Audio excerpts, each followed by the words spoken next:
Hello YouTube, and welcome to another computer video. This is the introduction to my Cooler Master 692 Advanced project. It's not really a project because this case is just phenomenal, as Troubadour would say, just right out of the box. But there's a few little mods that I want to do to kind of make it my own. Some which other people have done, and a few little ones that I've thought up since I got the case that I think will make it a little unique. One of them is with the Corsair system. I plan to mount it in the front again instead of the rear where it's mounted right now.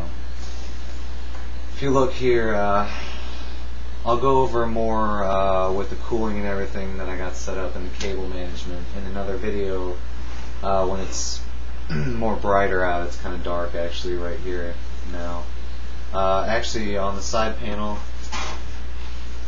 I'm just running, and I'm always scared I'm going to scratch this I guess powder coating or painting or whatever this is, and I actually did one time underneath here.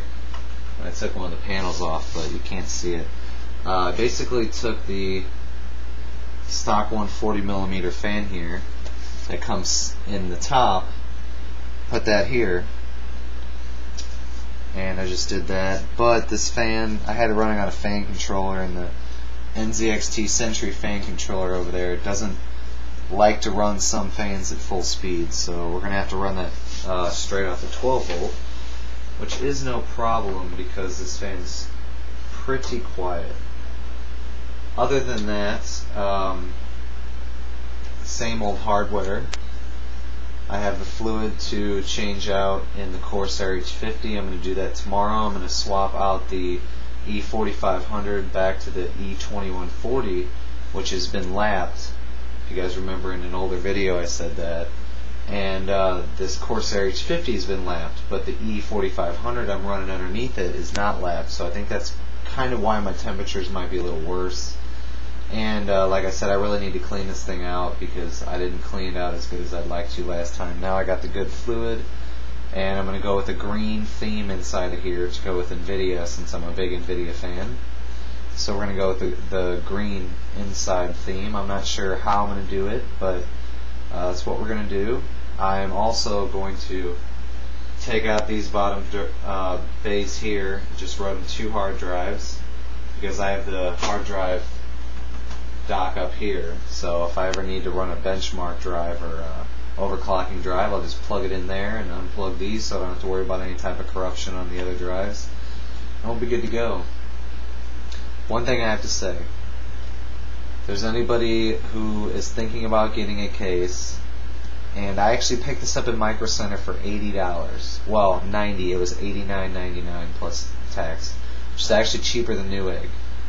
Surprisingly, not by much, but it is. And I went and picked it up and verified that everything was perfect. I didn't get it shipped and have it arrive damaged. So this case is amazing. If you're looking for a case that's around $100, that has everything you could want, and you're not trying to run anything crazy like Tri-SLI, this case will definitely support a nice 480 SLI setup for sure, depending on your motherboard, of course. But for sure, I mean, cooling wise, you'll have to upgrade the fans, change some things around, but the options, everything's filtered except for the side panel, which I'm going to make a custom filter for that, or maybe buy one because it's a 140. But I might end up doing a window for this later on, but for now this will work perfectly fine. And yeah guys, so I'm going to make another video here and change a few things around, show you guys the cable management, which was, by the way, a breeze. I spent half the time I did on my old Stacker case on this case, and it's 10 times better management. The back panel fits on perfectly, and everything fits greatly. So thanks a lot for watching, guys. I'm going to button this back up. I actually do have the fan unhooked right now because I have the cable lead that comes out here, this hole down here that usually plugs into here. I'm running this fan here because this RAM in the Northbridge actually was burning to the touch, because I took my chipset fan off, and I usually never run this board overclocked when I fold and everything without a fan on that, and I actually was running it for the last maybe 24 hours or so without one, and I was in there messing around earlier and I was touching on it, and it took a few seconds, but yeah, it burnt my finger almost. So yeah, I put that 120 there and it's running nice and cool now, keeping her stable.